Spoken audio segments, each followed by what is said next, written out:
The story begins where we see an average apartment. Inside, we meet our protagonist, the introvert everyone doesn't care about.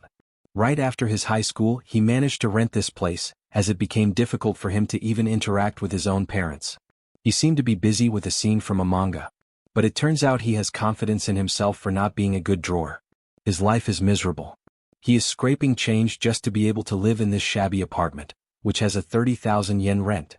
Despite all his effort, he relies on his second job a lot as well.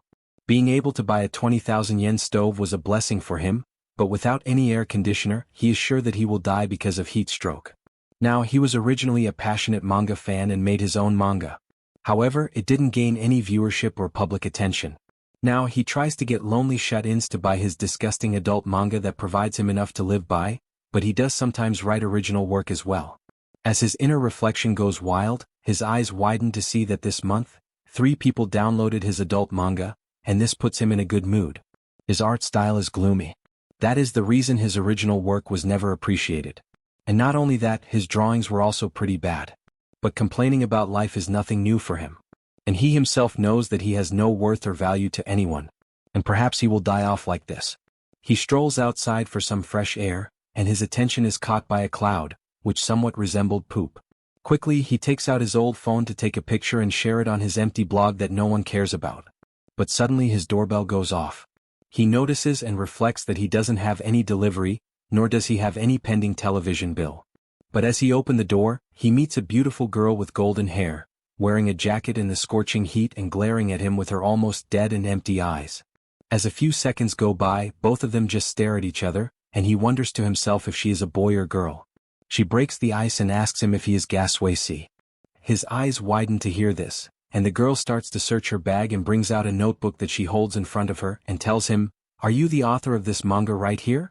With a serious tone, she tells him that she is in love with his manga, internal and external development. As he reflects and recognizes the cover, he is sure that it is, in fact, his manga, and he remembered that no one really bought a physical copy since it was never that successful. The mysterious girl tells him that this masterpiece had no physical copies anywhere. As he realizes that she is, in fact, a scary fan but is also his first, she repeats her question about him being the author and something ticked him off.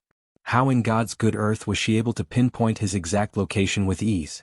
The girl starts to mention how she tracked him. On one of his online blog posts, he took a picture where, in the background, his window was visible, and she was able to locate a supermarket near him and just slowly managed to find the opposing building. And with a threatening tone, she asks if he is the author she is looking for. Gui panics inside his head, thinking about the obsession level to find someone with such details, and he figures that it is best to just answer and sign whatever she wants and send her off for good. He is sure that she won't go anywhere until her answers are found out by her. He replies with a firm tone that he is Gajuan, and the girl's face brightens up to hear this, and her mysterious aura disappears. And she starts to praise his work, letting him know that she has been reading this manga for a long time and has gone through it hundreds of times. And she always wondered what type of person the author of this manga is. He thanks her, thinking to himself that this interaction is now over and he can just go back now. The girl kept staring at him without moving an inch. With a shaking voice, Gui asks her if she lives far and if she is going to go back, and the girl tells him that she lives in Taturi. Gui is left speechless to hear this, as Taturi was very far from where he lives, and asks if she took a train to come here. She replies that she took a bus and started to travel around 8 p.m. and arrived here at around 8 a.m. altogether. It took her 12 hours. As she said this, she told him that her back hurts. With a worried look, he asked her if she had anything else she wanted to do here. But, interrupting him, she tells him that she came all this way just to meet her favorite author. Mocking himself, he asks if he was that great of a person for her to travel all this way just to meet a nobody. And the girl just kept staring at his face. The glare was so intense that it felt like she was staring at his soul. She didn't blink or make any other action except standing there still. And with a weak and trembling voice, he asked if she wanted to come inside. Exclaiming thanks, she rushes inside without a worry of anything. Deep down, he was wary of her, thinking that she is the type of girl who would just go inside without any question, and was slightly happy to have a girl as well. With slight blushes, he stood there, and the girl asked him if she could take off her jacket, and he offered to help. As she was taking off the jacket, he saw something that left him speechless and shocked. On the wrist of the girl were deep marks of harm that indicated that she herself inflicted them, and perhaps she was at such a stage of life where she just wanted to end everything. As his entire perspective changed, he tells her to sit wherever she would like, and both of them sit down without a single word. Both kept staring at each other, and finally that girl introduces herself as Sai to Mumi. Dewey tried to hold a conversation, but the girl kept saying yes and asked if he was busy drawing manga. He points his finger, telling her that if she is a fan, she should know that he draws adult manga as well. He said this with a firm tone. She replies that she once tried to read that type of content as well, but it wasn't very interesting to her. It seemed like she had no intention of leaving, and silence filled the room. She tells him not to mind her and keep drawing what he was doing, since it is his job, and puts food on the table. Hearing this, he tries to maintain his dignity and tells her that this is just for pocket change and nothing else. Suddenly, all the cheerful talks end as she asks him a serious question, whether he was bullied or not. She reflects that in his manga, she feels as if she is the main protagonist, and every single thing is related to her. She was not bullied. Rather, she was left alone all the time. No one knew if she was there or not, and she herself was in a space where she was there, but no one was ready to acknowledge her existence. She starts to flip the pages and tells him that in his manga, the main protagonist was able to find a happy ending, which in her view was a disgrace, as that is nothing like reality. She has no happy moment in her life, and in the end of her life she will surely have the saddest last moments. Hearing all this, he remembered the thing that he just saw on her wrist and replies that he was also not bullied, rather he was isolated so much that he was not able to make any friend, and wondered to himself if he even existed as well. Their conversation starts to take shape, but she adds and tells him that she is very hungry, and both end up eating ramen in the middle of their talk. Gui was somewhat troubled by her constant stares. To conclude, Mumi is an 18-year-old dropout, and it seems like she is dangerous and secretly just holding on to her life. And there she said something very disturbing and painful. Since teachers and students ignored me throughout, I just quit school, and after 1 week of attendance, I thought of hanging myself right there. He sat down to draw. She stood right next to him and stared at everything that he did. With a serious tone, she asked for his real name. And with slight blushes, he tells her that he is Yoko Taku, and Mumi started to call him by his first name and continued to mutter it with a smile, but pitch-black dead eyes. It seemed like she enjoyed being with him and would repeatedly lean on him. Gizoi was somewhat happy and worried at the same time, and he asked her if she wanted to go somewhere, adding that she came all this way to Tokyo. Surely there must be some places that she is interested in visiting at least once, and with a cold tone, she tells him that there is literally nowhere that she would like to go, and she hates going to places where there are a lot of people. With a trembling voice, he asked her if she was just going to stick at this house for the time being and not get bored, and she replied that she was enjoying a lot by just watching him draw. He added that maybe she would like to play a game since he had no TV or anything, and the room itself was pretty tight for the both of them to easily stretch out their legs. She told him that watching him was much more enjoyable than playing a game, and she kept staring at every single thing that he was doing without budging. It seemed like she was observing a pet of hers. At night, Gui noticed that it was time for him to do the newspaper delivery and told Mumi to decide if she was going to go back home or not. As he told her that he would be leaving, she remained silent despite him asking if she knew when her bus would leave, and with a depressing voice, she muttered to herself if she should leave. It seemed like she didn't really want to go, and Gui added that he must have thought that she had some sort of arrangement, and she told him that there was nothing that she had to do. With a clear voice and determined expression, she told him that she couldn't go home. Understanding everything, he told her that she would have to wait here while he made the delivery, and she told him that she could just kill time with her phone. It was clear that she wanted to stay there, and Gui himself considered himself to be just a little too lucky, adding that it was his first time being together with a girl this long. She quickly reminded him that she needed to message her parents as well, and as she sat down and tapped on her phone, it was almost time for him to leave. He saw her off, and as he made his way down and brought out the bicycle, he glanced at his window, and Mumi was waving to him somewhat. He was a bit happy for her to be there, but deep down he was worried that she was going to end herself there. With an annoying sound of Gasoi's motorcycle, he made deliveries one by one, and by the morning he was exhausted and ready to just sleep in and rest. But as he saw his window, he saw Mumi standing there, waiting for his return. Seeing this, he had a burst of happiness inside, realizing that someone was actually waiting for his return.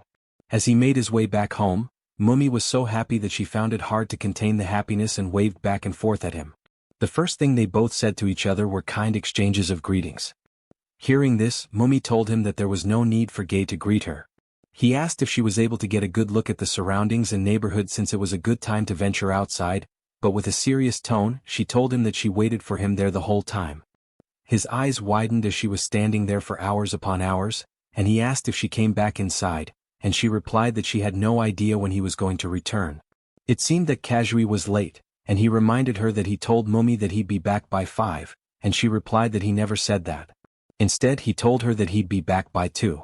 As it seemed like Mumi still had troubles inside her head, with a troubled voice, he apologized. As they sat down, it was clear as day for Gasoi to realize that she was sleepy, and all the standing and waiting took a toll on her. Kazui got up to prepare some futon for them. He told her that he only had one futon, and she could have it since her back hurt, and he would be sleeping with a blanket.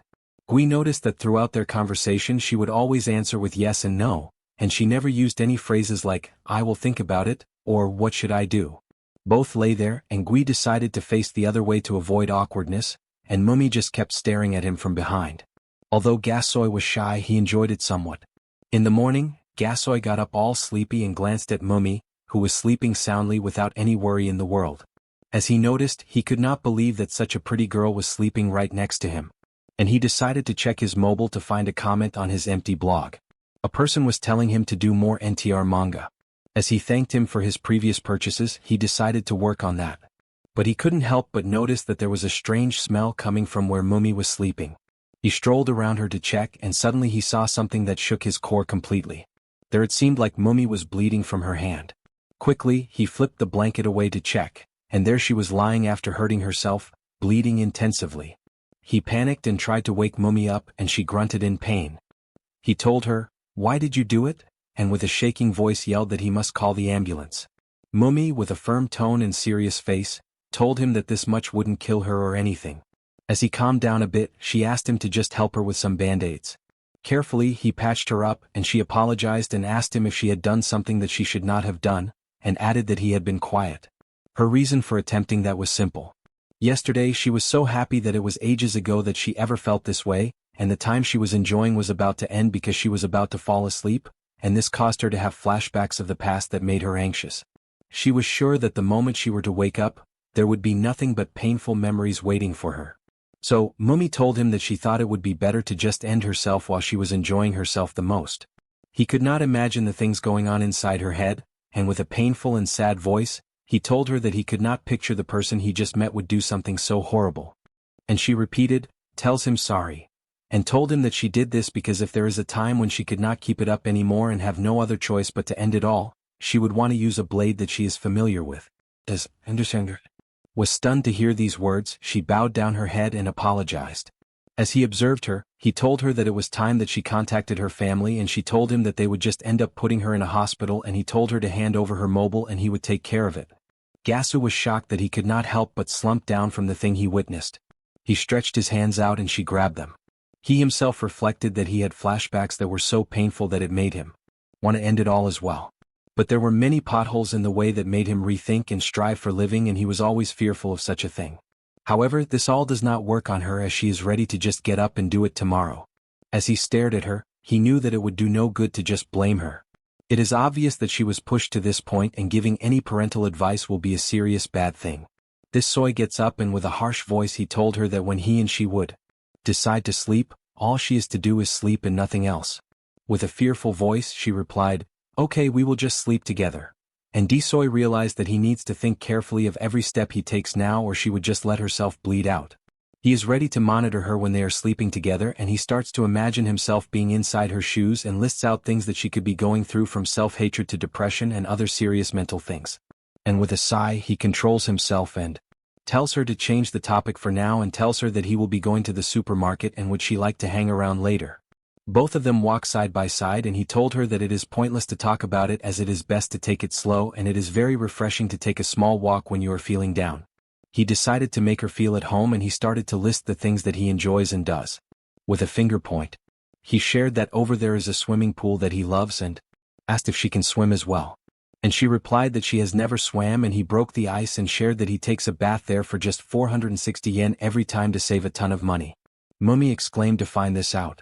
As their conversation began, she shared that her brother have expensive showers as well that he enjoys. And their talk leads Mumi to share that she brought 30,000 yen with herself for food, and with a serious tone asked him if he would like to buy a shower head for himself. Shocked to hear this, that she is ready to just hand out all her money. An awkward silence fills their atmosphere and he reminded her that they are here for shopping and they started to move. On their way, a child was playing with a dog and the dog changed its direction and ran towards Mummy. As she noticed it, she kicked the dog hard that it flew over and landed while grunting in some pain. Gasway was blown away by this and the little kid ran off to her mother complaining about what Mummy had just done. And she just stood there without saying a single thing with an angry expression. After the shopping, they got back home and immediately Mummy started to wipe her shoes as she started to share the reason why she can't stand dogs. In her parents' house, they had an indoor dog when she was little and there was a cage. The cage was big enough to hold a child and Gasoy already got an idea of what she went through. Whenever Mummy would mess up anything, even if it was a small thing, her father would throw her in the cage. And every time she would be locked in, she had to crawl into the cage. The dog would always have a look of triumph as if it was laughing at her and her luck. The dog would easily take her place and just forget her, stinking there for days. She adds that people are so condescending. You'd think that humans would be treated better than a dog, but for Mummy that was never the case. In that house, she was treated and considered to be lower than a dog. Gui asks her if she hates dogs and with a sad voice she tells him that she loves